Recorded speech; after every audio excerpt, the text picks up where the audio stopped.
विष्णु के चरणों में रहती, सारे जग का कल्याण करती रहेगी।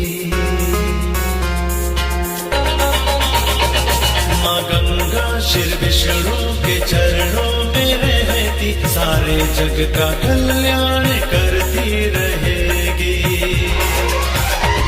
सूरज चंदा और जब तक धरती रहेगी, सूरज चंदा और जब तक धरती रहेगी, पावन धारा यूं ही मां बहती रहेगी।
कृपा से ही मां सबका घर बार भरे।